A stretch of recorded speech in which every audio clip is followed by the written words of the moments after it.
219. That's the amount of subscribers I need to reach 5,000. At the time of this recording, Wes, the question is, will you subscribe and do your part?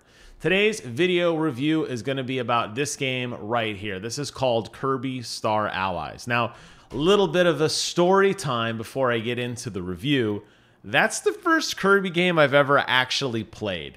And like an idiot, I actually wanted to pick up the new Kirby game, Forgotten City.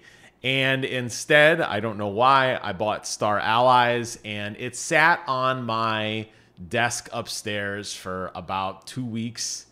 And then I was like, oh, okay, well, let me go try that new Kirby game. I opened it. I didn't even look at the box. I put it in my Switch, and Star Allies popped up, and I was like, oh, okay. Well, I bought it, and I played it, and I actually really, really liked it. I have not really had any experience with Kirby games outside of destroying his stupid face in Smash Brothers with Samus Aran. As you guys know, she is the quintessential Smash character. Bowser a close second. And I don't know much about Kirby other than he swallows things, and I understand that he can take the traits of other characters and absorb them into his moveset. That's pretty much what this game is, but it seemed to have a big emphasis on playing with other people. So the story is nonsensical. Kirby's just chilling when this alien life force comes down and somehow makes everything evil, and Kirby's like, I guess I'll go fix this. So he just heads off. And basically you have a couple basic move sets. Now, I gotta say that I played this 100% alone. So first of all, play this with some friends. You're gonna have way more fun because this game relies a lot on synergy and a lot on teamwork to get the most out of it. Now, I had CPU allies, which did a respectable job for the most part, except during some particular boss fights. They were totally useless, but that's okay. More on the difficulty in a moment. Basically, you have two options when you meet an enemy. You can swallow them and absorb their power. Get a sword, get a bow, get the ability to cook, get the ability to throw a weapon. There's a lot of different abilities that you obtain throughout the game. The other option is to throw a heart at them, and then they become your buddy. If they're your buddy, I assume if you were playing with another human being, they would then obviously be taken control of by them. In CPU land, they just follow you, and they have all the moves that they normally had as an enemy, but now for an ally. When you're Kirby, you can just let your allies go off and just destroy things. You can synergize attacks, you can ride them, and you could eat them and then just take their power after all. Kirby is a violent dude. The most fun, though, is when you have multiple different abilities in front of you, and you can basically buff each other's weapons. You can modify how your existing tool set works. Very basic example. The very first enemy you're going to uncover basically turns you into Link. You're going to have the cool little green hat. You're going to have the Master Sword, and you could just start slashing and hitting enemies from afar. There's like an uppercut attack. There's like a spin attack. You can charge. Each weapon has a lot of different moves, which is really, really fun. But almost immediately after that, you're going to meet a guy who's like a little fireball. You befriend him, and then you can have him shoot fire on your sword, and now your Master Sword is a Fire Master Sword, or a Lightning Master Sword, or an Ice Master Sword. And that just still gives you, as your own player, the ability to now attack. It's still the same moveset, however, it's imbued with ice, which does a couple interesting things. One, if an enemy is a fire type, it pretty much one-shots them. And two, if there's environmental puzzles in the world in which you need to solve that are on fire or that need to be cut down, because remember, it's still a sword, you can use your weapon to get through those.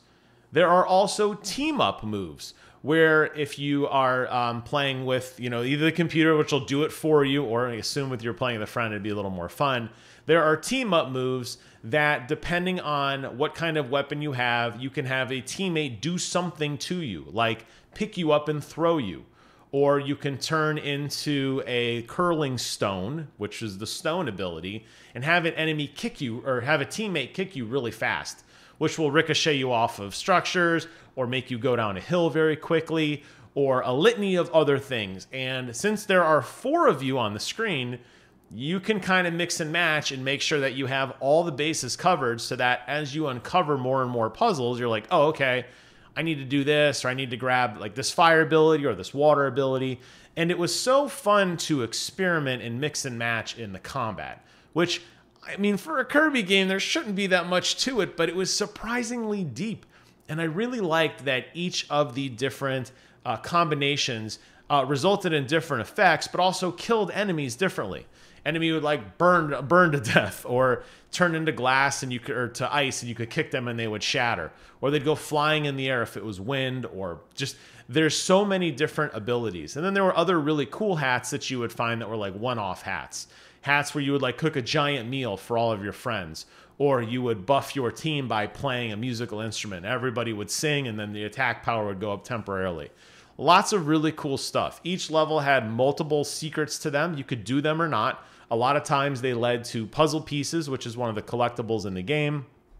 Sometimes they would lead into other rooms, which would give you an alternate exit out of a map, which would open up a side area, which in turn would give you more puzzle pieces. That seems to be the big driving force of this game. One is uncovering and finding all the enemy types, which I missed quite a few. 2, finding all the puzzle pieces, which collect and just give you this kind of running collection in the background, which uncover key art in the game. And 3, because each level is so wildly different and fun, you're going to want to see everything. There were also special abilities that were limited, and levels were designed around them, where all 4 of the team members would do something at once, like turn into a bridge, or turn into a giant wheel, or fly around and basically attack enemies. These were special design levels, and a lot of times the hidden levels cater to them. But you're always getting some really cool background music. You're always getting some really cool terrain, or some really cool design, or boss fight or something, which made the game rewarding to go check out all these other things. The biggest downside of the game, and I definitely agree with this in reading the criticism, is that it's incredibly easy. It's so easy, in fact, that I did not die a single time in my about 6-hour playthrough.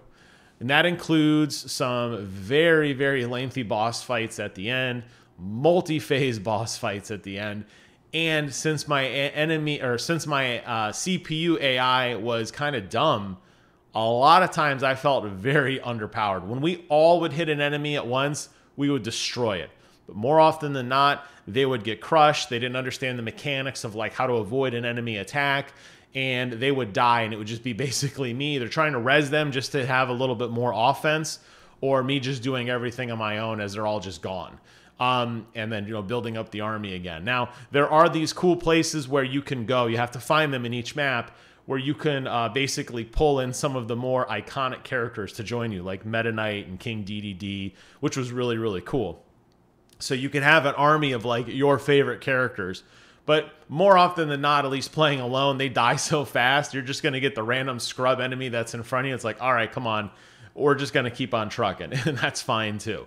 So the AI is kind of not so powerful and kind of dumb. But when you need them to do puzzles, they have like this eureka moment. They get a little exclamation over their head like, oh, okay.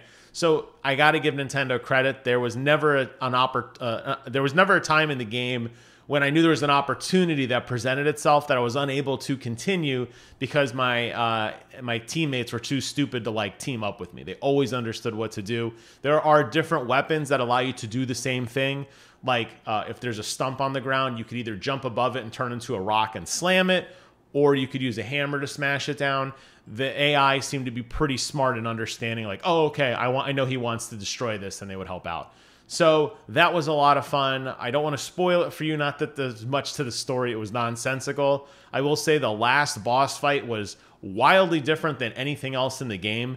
Very, very fun. It was a lot of flying and moving around, and I really appreciated that as opposed to just the 2D walk left to right and kill things. That was a lot of fun. After you beat the game, a really, really fun credit scene. You know, HAL Labs is always notorious for putting together really fun credit scenes. This one, you kill enemies and get points to rack up a high score, which was a lot of fun, like a little mini game. Teaming up against, you know, like trying to fight your other enemies or your other allies to see who gets the finishing hit on these enemies. That was really cool. But then it unlocks a litany of new game modes to play. There was like a boss rush mode. There was a mode that was like a time trial where you played as any character other than Kirby to get to the end of the level as fast as possible. And a few other ones as well. So if you are like a die-hard Kirby enthusiast, the game doesn't end when this game ends. There's a lot more to do. And then obviously going back and collecting every little puzzle piece and every little treasure in all of the levels. And there's a lot of levels to get through. A lot of hidden ones you probably miss if you're kind of like golden pathing. If you just want to get to the end as quickly as possible, you're probably going to miss a lot of stuff. But I really did enjoy this game. It sits at about a 73 on Metacritic. I think that's a little low. I assume, again, it's because of some of the difficulty where people felt, you know, it was like on autopilot, but it's so bright and colorful in Nintendo that I just couldn't help smiling and playing and enjoying it. So if you are looking for a fun game to play over the weekend, check this bad boy out, Kirby Star Allies. I absolutely recommend it, and I need to go back and play some of these other Kirby games, because if they're anything like this, I have definitely been missing out. But I'm going to do my best this time when I go to the store is I'm going to buy the correct Kirby game and not Star Allies. So eventually I'll get around to playing Forgotten City, and I'll be back with a review at some point in the future to discuss it. That wraps up today's video. Thank you all so much for watching. Take care of yourselves. And until next time, I will see you guys on the other side.